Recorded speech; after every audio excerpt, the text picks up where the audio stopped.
Thank you, Yetta. It's a bit overwhelming to see you all here. Thank you. Thank you for coming. Thank you for midday. And it's an honor to be here. I'm a bit nervous. I'll be here in 3 minutes.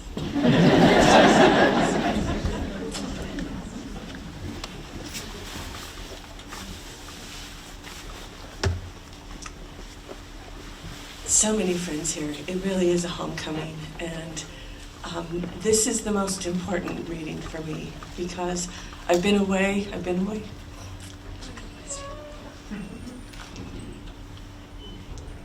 Well, we'll just sit here and cry. I've been gone for almost a decade, and this is my last semester at the Harvard Divinity School, and I'm so excited to come back, and so it really does feel like a homecoming. And how do we all love Elk River?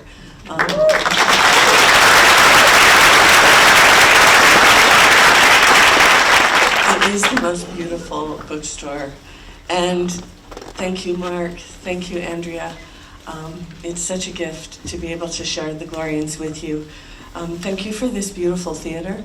And Emily, we appreciate what you've done to make this possible. It's always good to be home in the greater Yellowstone. I want to dedicate, if I can get through this reading, this story, to you, Doug. Douglas Arapaho Peacock. And I love you. You remind us what love looks like. And I will never forget in a moment of real familial soul searching with our son. I drove from Jackson through Yellowstone. We were in, one of those modes where the bison are walking with you. And I brought Doug, you'll remember, a bottle of beautiful Bordeaux. We toasted to the storm that was coming. And I was telling him, I don't know how to be a mother, especially at 50 then. And Doug said, we never lose anything by loving. And I think that idea, we never lose anything by loving, gave me the courage to really engage in a way that I didn't know was possible. Doug and I met in 1984 and on the trail in Glacier. And we met each other and have been dearest friends ever since. And I think we recognized each other, as we do in this room.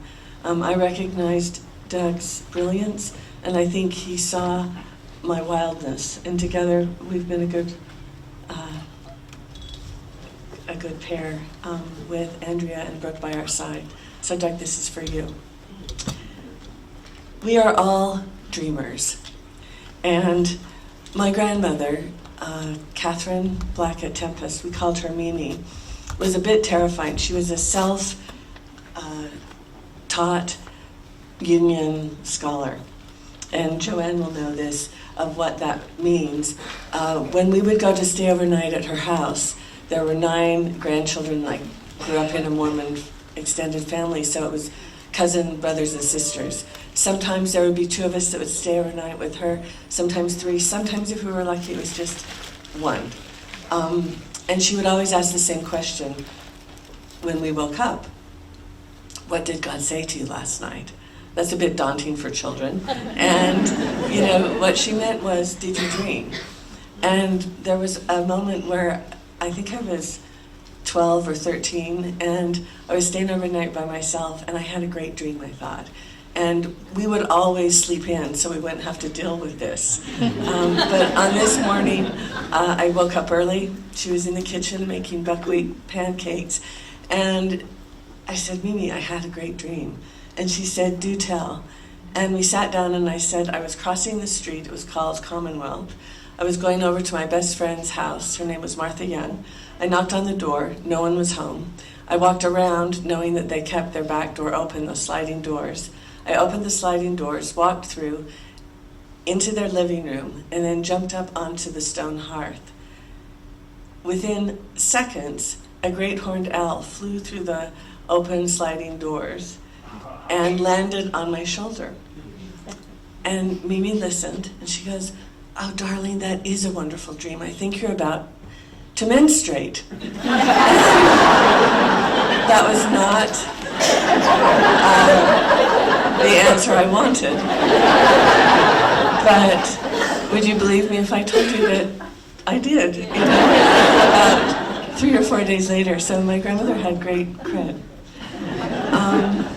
And this book opens with a dream. But here's the backstory. You know how there's so many writers in here, in this room? Onik, Jamie, so many, too many to name. Sometimes you don't know what you've done until after it's over. And the book was turned in, and then I remembered something that was significant, and I want to share it with you. When I was 18, I attended the University of Utah. I wanted to be a poet. And it was the first class I took, first writing class, and it was a poetry workshop. It was taught by a visiting professor named Robert Mazzi. And he was tough, not very kind, but direct. And he said, there were 12 of us sitting around this table, and he said, all of you want to be poets, most of you won't be, and those few who are, you'll probably be bad poets. And then he said, but I'm going to give you one piece of advice that you must never forget. And we all leaned forward, our pens were ready. And he said, never, ever write about a dream. And I realized, even then at 18, especially with my grandmother's background, that registered as a protest in my bloodstream. And it took 50 years to be able to make good on that.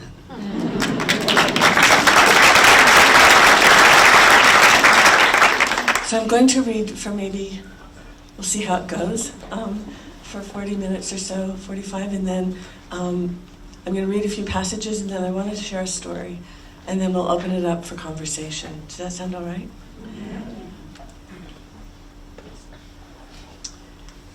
So I'm going to read again what Yetta so generously shared. If we dared to look more deeply at what our dreams hold and can inspire, would we live more fully in the presence of all that binds us together as human beings? Might we become more open to seeing the visitations of the holy ordinary as moments of encountering, even inhabiting grace? And could this contribute to our return to a collective embrace of beauty that unites our hearts rather than divides them? The theologian Thomas Berry writes, our challenge is to create a new language, even a new sense of what it is to be human. It is to transcend not only national limitations, but even our species' isolation, to enter into the larger community of living species, the larger community of living species. I believe Earth is dreaming us into a new way of seeing, a new way of being, if we will favor our senses and receive what is coming to us through heartbreak and love. Joy, pain, and prayer make me to know your ways, instructs the Psalm 25, verse 4. Whose ways? My God is not singular, nor gendered, nor human in form, but because the gods I recognize are many, multitudinous, mysterious, and infinite, they are everywhere and commonplace. With mouths and eyes, arms and legs, with wings and hoofs and fins and fur, with gills and trunks and leaves and spores, and in the case of the horned lizard, with eyes that can squirt blood as a carnal warning. Be aware of us, they say, and wary. The gods before me are large and small, underwater and rooted in soil. Some live inside the bodies of others, some live out of sight. The sublime minds of these gods inhabit all shapes and sizes, and their habitations are at once endless and ending. We have a hand in their survival, and they have a hand in ours. Before words, there was the dream. Before the dream, there was the encounter. The dream I had was this. It's the only dream I've had where I know the date. It was March 20th, 2020, 1 week to the day, Friday the 13th, when the world was in lockdown because of the coronavirus. We all remember it well. We remember where we were. The dream I had, it was fall. I was walking across Harvard Yard. It was resplendent, red maples, The beech trees were golden, bronze oaks. I knew I had to get to the tower. There is no tower. I turned, the tower was over here in the dream, and there were two ways to get to the top. You could take the direct path of stairways, or you could go to the side. It was a spiral staircase. I chose the side, around, and once on top, I realized I was standing in the ruins of Cassandra's tower. I had this strong feeling that I had forgotten something. I heard my name, I turned. There was a woman coming up the direct staircase with students behind her, and the gate was locked. I walked toward her, and she said, "Terry, do you remember the vow you made to us?" And I said, "Remind me." And she said, "Your vow is the epic documentation of the Glorians." And then I woke up, and I thought, what is a Glorian? As my grandmother instructed us, all of us have a pad of paper and a pencil by our bedstand. In darkness, I wrote down the epic documentation of the Glorians. And then I went to sleep. I didn't want to forget that vow for a second time. I woke up, Brooke was up making coffee, and I did what I think most of us would do in that moment. I Googled Glorians. And there was nothing. There was glory, there was glorious, all of the things that the root of the word. I went down into the bowels of the internet. I did find a Kenyan book of names where Glorian was the name of male or female, but nothing that really defined this. And I let it go, but it remained a haunting for that year. A year to the date, I thought, I'll look again, maybe I missed something. And I put in Glorian, pushed the button, up came the Urban Dictionary, and it said Glorian, a hoarder of toilet paper. And I thought, this is not what I want to devote my life to. And I was worried about my mental health. But then something happened a month or two later, and I just want to share this passage.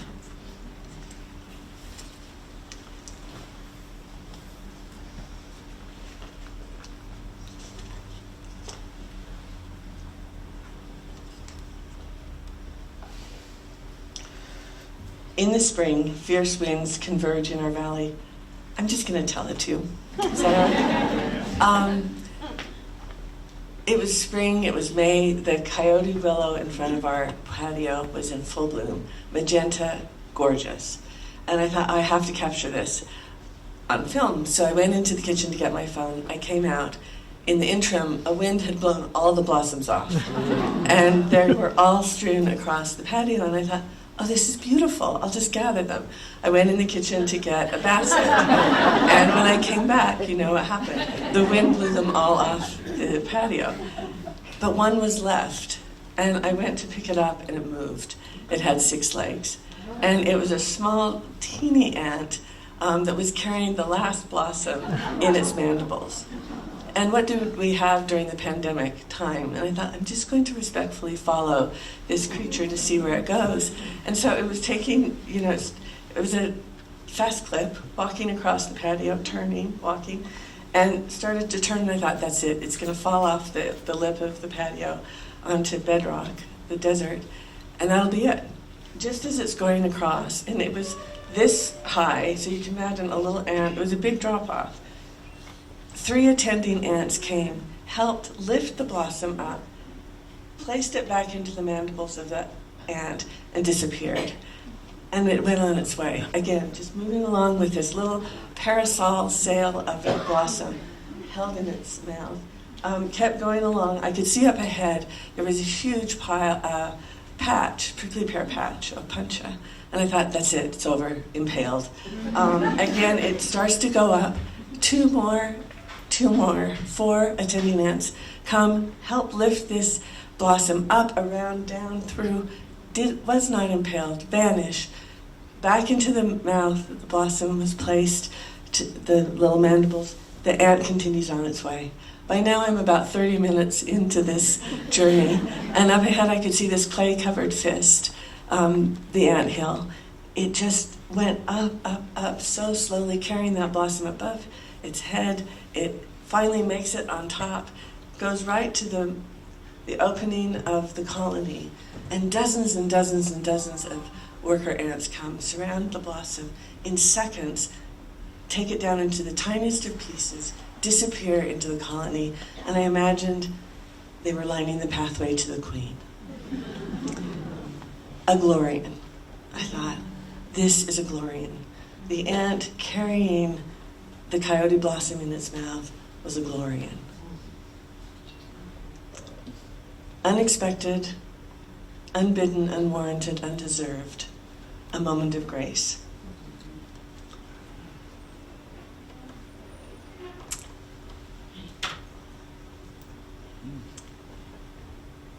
I should tell you, I had 4 definitions of a Glorian after 6 years, 7 years, and I thought they were well thought through.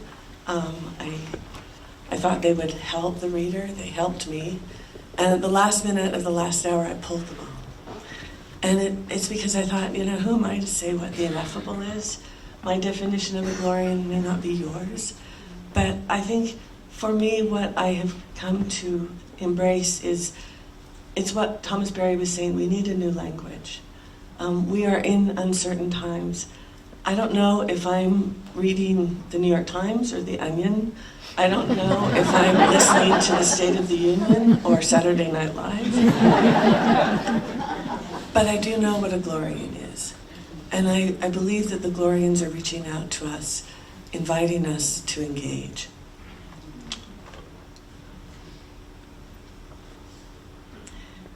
Many of you know Brooke, and I want to share this because for me, Brooke is a Glorian.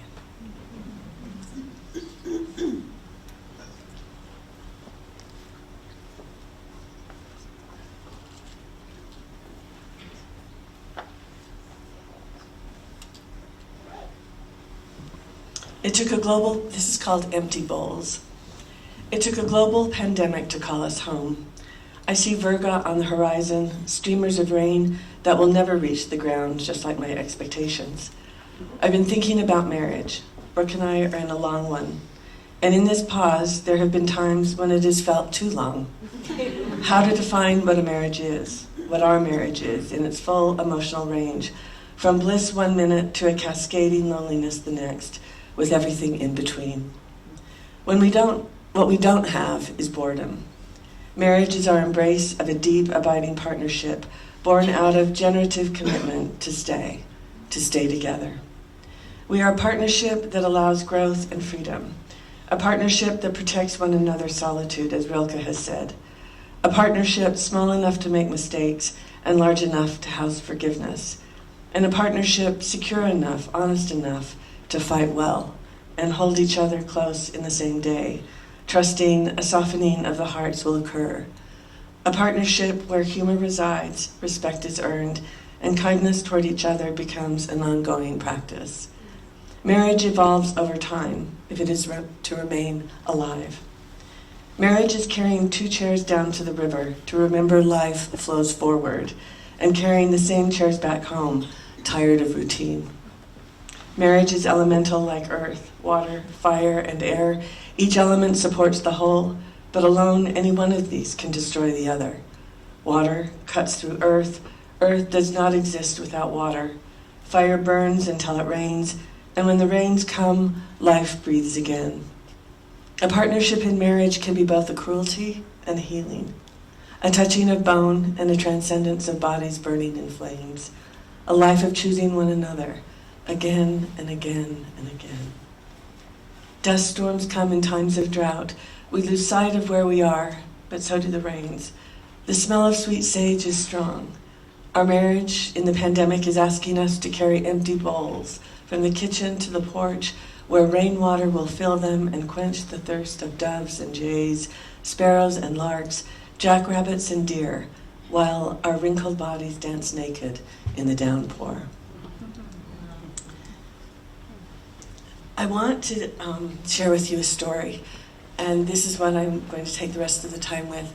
I've not done this before on this book tour, but you are family, and I want you to know this is the one story that I couldn't write.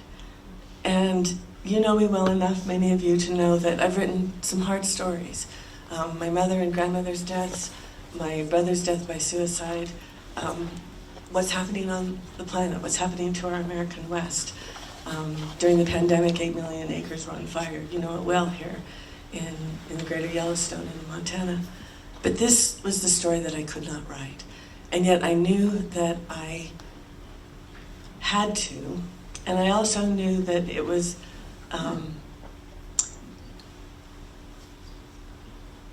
that I couldn't leave the divinity school until I faced what happened. I also want to tell you this story because I think these are hard times, and it's easy to be brought to our knees. I know I am brought to my knees more than I care to even say, not just in prayer, but in despair. But what I've come to learn is that in those moments when I think my imagination is too small, I know that imaginations shared create collaboration, and in collaboration, we find community, and in community, anything is possible. I've also learned that when things are the toughest, we're in the middle of the story, and we can't see yet where we're going. So this is the story that I want to share, and it's the through line through the Glorians. There's a narrative that runs in the Glorians, the pandemic, returning back to the divinity school, and then returning home in flash floods and what's going on in southern Utah and the Colorado Plateau. And then again, the epilogue. But this is the through line. As many of you know, and this is personal, Brooke and I, as a matter of protest, bought oil and gas leases in 2016. Tim DeChristopher had done that 8 years earlier as an act of civil disobedience. He served 2 years in the federal prison, never allowed to even tell his story in the court. Brooke and I found ourselves in a moment where this was possible. We'd had a class looking at the University of Utah at all the different counties that were affected by fossil fuel industry. I found myself inside. As an introvert, it was the shortest line, and there I was with all the oil and gas executives bidding. I heard how they were talking about the lands I knew by name, the lands near where we lived. It was misogynist, it was sexist, it was racist, it was vile. And Brooke was on the outside with other protesters, and we both, when we came back together, had the same impulse. I didn't want to purchase leases in the auction itself because they would say that we had robbed them from the barons themselves. So we knew that there's a remnant sale afterwards where you can purchase oil and gas leases for half price. In this case, it was $1.50 per acre. I'm giving you this background because this is why I was at the Divinity School. Our leases were denied due to due process. We sued the federal government, the Department of Interior. It sat before the Board of Appeals for 6 years, and then they too denied them. But with great people like Tracy Manning, a rule was created, and conservation buyers are allowed. We'll see how long. That's not an answer to a solution, but it did push it forward so that one day maybe we can change the 1920 Minerals Leasing Act. This is all to say I was fired. If they had just said you crossed a line, Terry, I would have accepted that. But they didn't. They said I was bad at paperwork, which may have been true too, but that wasn't the reason I was gone. And I grieved. It was my only ambition in life was to teach at the University of Utah my own people. And my own, we came to Montana, the Centennial Valley, the West. But my soul had other ideas, I guess. Anyway, I was evicted from the tribe. I grieved. I stayed home. I really thought through that you can't write about women, women's rights, about the earth, about the patriarchy without consequences. And I was facing those consequences. I got a call from the Divinity School. They said, we'd love to have you come. This is what our students are wanting to learn about with climate and spirituality. And when I came, I met him. I said yes. And he said, "What question are you bringing to us?" And what I said was, it wasn't planned, but he just asked cold. I said, I want to explore what the spiritual implications of climate change might be. And that's really been the guiding presence. That was in 2017. The next year, I was invited back, and let me back up. I'm not telling this perfectly, so thank you for bearing with me. When I went, there was a professor who was a transcendentalist who focused on Thoreau and Emerson, and he said, "I want you to meet the divinity tree." And it was this extraordinary 200-year-old red oak that had been there probably when Emerson was there, when Emerson gave that great speech. Some people said it was even older than 200 years. You will remember that Emerson in July of 1838 was asked by 6 graduating divinity school students to come speak to them for graduation. It was a small chapel, now known as the Emerson Chapel, and it was filled with skeptical priests and ministers. He opened this speech with an homage to nature and used the word refulgent, the refulgent spring. And then as he went further, at the very end, he looked at these students and said, "Your God is too small." He was banned from Harvard for 30 years. This was the tree. That tree became my companion. I was homesick. Brooke didn't come often. And for good reasons, my office looked out over this divinity tree. It was a whole community: squirrels, Cooper's hawks, redtails, creepers, nuthatches, blue jays. You can see it. It was where the children came for lunch. It was where lovers came and proposed to each other. It was where people read. It was center. It was the interfaith space at the Divinity School. And then suddenly we heard that there was a plan, that a $60 million gift had been given to refurbish and make the Divinity School more sustainable. It was $1 million to heat the Divinity School with oil. They showed the plan in the foyer. There was no divinity tree in the plan. And the students' first question when they had the public hearing was, "Where is the divinity tree?" And they said, "There's no room." And when they were asked, "What is that space going to be used for?" the administration said, "For an interfaith space." And a very contentious 6 months followed.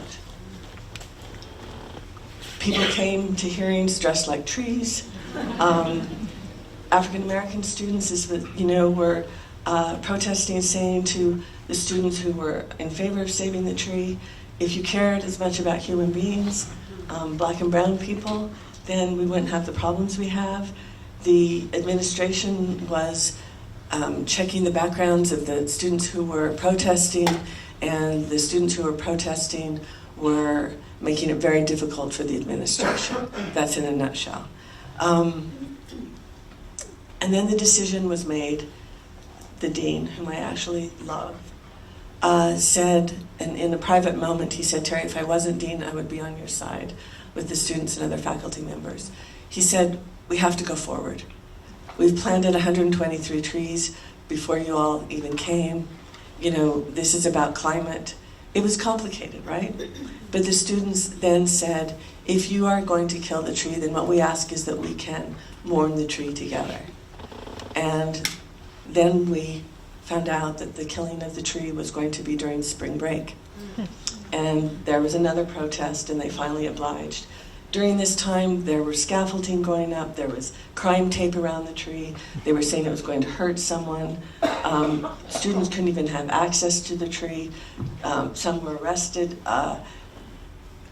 Every religious tradition honored that tree, whether it was Hindu, whether it was Muslim, whether it was Jewish.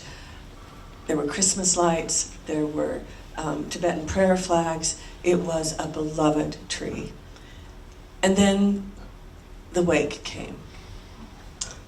And it was Janet Gyatso, who is a Tibetan scholar. She's probably this tall. She stood before this immense tree, and on behalf of the Harvard Divinity School, the administration, she apologized to the tree and said Tibetan prayers. There were arias sung. Some of the students gathered acorns and made communion wafers. You understand the picture. And then it was slated to be killed the next day. Prior to that, Robin Wall Kimmer and came, put her hand on the tree and said, "This is murder. We must name it." I didn't have the courage to say that. That night, I got locked out of God's Motel where Brooke and I were living. It was probably 1:30 in the morning. It was cold, but I had enough clothes on, warm coat, etc. There was no police that I could call to have open it for me, and I just thought, the tree has 7 more hours. I can sleep with the tree. So I went over. I slept with the tree. I put my head on the tree's roots, put my hand on the trunk, and listened. And what, as a writer, we know our vocabulary, right? I see Betsy. We know what words we use in our vocabulary. What came into my mind were not my words, and I believe they were the trees. And as my community, what I heard was, my absence will be my presence. And then the sun rose, the machines came, the crime tape was put around so no students could be near, and we watched limb by limb by limb be cut, starting with the crown. And it took 4.5 hours to destroy what it took 250 years to create. The side story of this is, this was just shortly after my brother had taken his life. He had hung himself. And I think the thing that was the haunting for me was who took that noose off my brother's neck when they found him on his knees. And my brother and I were very close. And he had told me months before, I have the rope. I have to believe my suffering will be met with compassion. And he was not a believer in God. These are all the backstories. So every time one of the nooses was placed on that branch and cut and carried by the crane over that Gothic facade and brought down, there was one man with such reverence who received that branch and carefully, lovingly took off that noose and then placed the branches on the ground.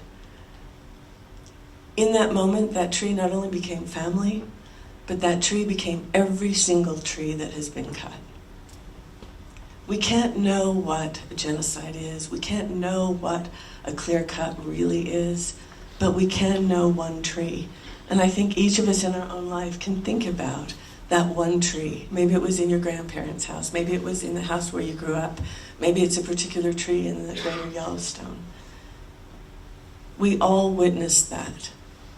And that act of bearing witness is not passive. That act of bearing witness has consequence, consciousness, and care. Today, to bear witness is a crime. We saw that in Minneapolis. That tree holds these stories for me. They cut the trunk in, I think, 8 sections. It was that big, huge, and put crime tape around that. And with that, the students said, no, you got it right. This is a crime, but we are staying with the body of this tree. And they touched their hands on those parts and said prayers. This is a divinity school. And then there was a gentleman who, with the materials, the cranes, etc., put all of those body parts into the back of a truck, and they left. And 30 minutes later, there was no evidence that tree was ever there, except for the scar of the trunk of the stump. 30 minutes later, a new group of students came for orientation. for the Divinity School. 5 years later, I'm just minding my own business, coming out of the building, and I'm checking my time. I'll make this quick. I get a call. Those of you who know me know I don't answer the phone. But it was John Monks, and I thought, what a weird name. It must be a prank. So I picked it up. I said, hello. He said, is Terry Tempest Williams there? And I said, I'm Terry. And he said, my name is John Monks, and I have the body of the divinity tree. And I thought, I said, excuse me? And he said, I have the body of the divinity tree. And I said, what are you talking about?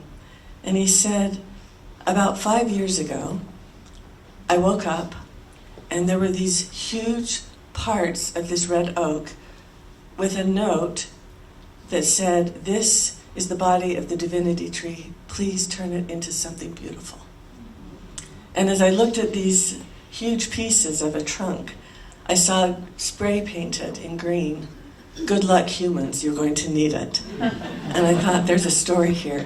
Well, he had just created a new business where he was taking heirloom trees, trees that people loved in the neighborhood, etc., and then they would bring them to him, and he would then create tables, furniture, chairs, etc., as an homage, not a replacement, but as a memory. And he said, here's what I want you to know. I am a normal person. And I thought, congratulations. Very few of us, you know. And he said, what happened was, I made a special saw that cuts trees vertically, not horizontally. And I finally cut into the divinity tree. And I had 13 slabs, that's what I call them, he said. And I knew I could make a lot of money from them because it was Harvard and it was a divinity tree. And so I thought, these would be beautiful tables. So I had my crew take them out. I took the first one with my crew member. And as I was walking into the showroom, I heard as plainly as I'm hearing your voice, take me back to the divinity school. And he said, I was so freaked out, I thought, I'm just tired, I'm under pressure, you know, move faster. And we moved them all faster. I took the last one myself.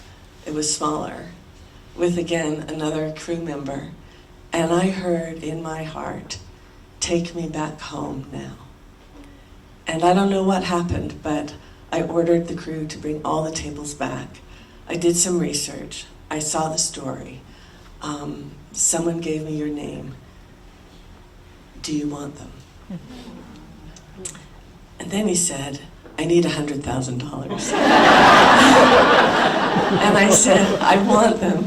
I have no $100,000. And this is still a painful wound in the divinity school. But I do have $5,000 if you will take this as my word that we'll figure it out. And we figured it out. I knew it was still contentious when the new dean of the Divinity School, the first black woman, was inaugurated, and the president of Harvard University stood up. He didn't say welcome. He didn't say this is a historic occasion. He said, I was going to tell a joke about the divinity tree, but thought better of it. And everyone laughed. I knew the only way that we were going to be able to do this was to call the donor. And I called Susan Swartz of the $60 million. And I said, Susan, would you have tea with me? I have a story to tell. And I told her the story I just told you. And I said, would you come with me to see the body of the divinity tree? It's in Connecticut. And we can take a train. And she said, I've never been on a train. And so we went. And she said yes. I think we thought that it would be a big heap of sawdust, you know how it is. We found our way to the warehouse, and when we knocked on the door and John Monks opened the door, we walked in, both of us burst into tears. It was like being inside a forest. Huge, huge vertical trees. Sacred space. And he took us to the divinity tree. And it was there that Susan put her hands on that heartwood and said, we all make mistakes. And then what I saw was when they told us that some of the tree was decayed because of the carpenter ants, I saw that decay. And suddenly both of our hands were on that wood, and we realized both stories were true. There was decay, there was also another 100 years. And Susan said, we need a round table so that we can remember our hard histories. We need a round table so that we can know two opposing views can come together. And that this round table will be a table of gratitude, humility, and grace. That round table was brought back to the school in December. And would you believe me if I told you that it was a day of such extraordinary winds and snow? And when that table came, when John Monks came, we opened the door, and the entire floor of the basement, of the ground floor of the Divinity School was covered in red oak leaves. There's so much I haven't told you in between, but I think the absence has been the tree's presence. The group of students that have come after the tree was killed, murdered, they don't come to the Divinity School to be priests and preachers or even theologians. They're coming because they want to make a difference in the world with nonprofits, as chaplains, as educators. The students, after the tree was taken, they started what was called a fire salon in that empty space. And from that fire salon, our most radical students have emerged. Those were the students that went after Susan and I did to see the body of the tree. And then we learned something amazing. The dean who made that decision, he and his wife had gathered 100 acorns and took them to the Arboretum. And one of the maintenance workers, the one who I saw tears fall when that tree was felled, nurtured one in particular, the one acorn that took.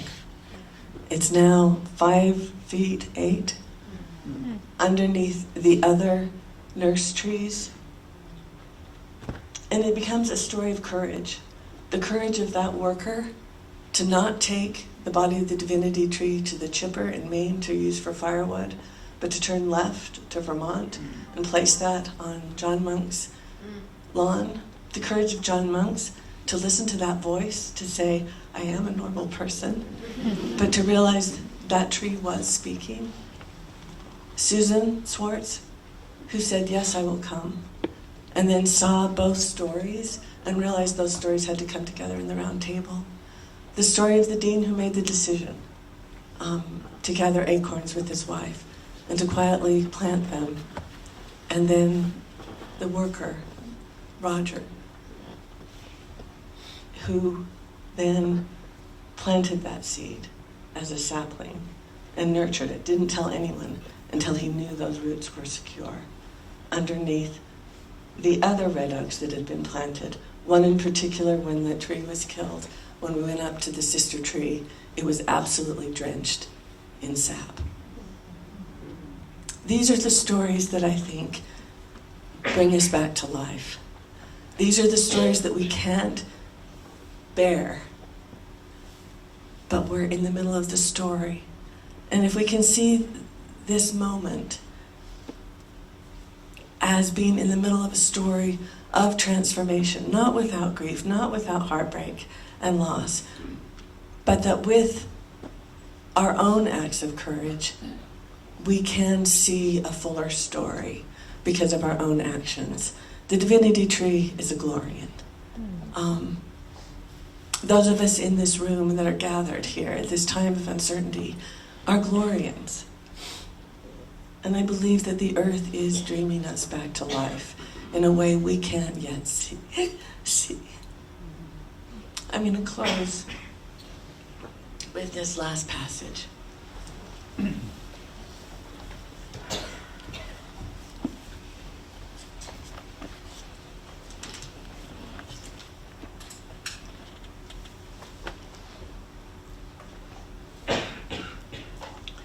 am seeking a new language to help me name what I cannot define, like the Glorians, and all that is ineffable, driven by the beauty of Earth herself. But it is also true that in the act of naming, we are drawn closer to the edges of the unnameable, where all we feel and cannot articulate is reflected back to us in a state of loveliness. The burden I carry is knowing I will always fall short in the conveyance of beauty, and with time I am less afraid of failing as an individual and more terrified of failing as one of 8 billion human beings, witnessing the mounting sorrows spanning the globe as we watch our planet burn.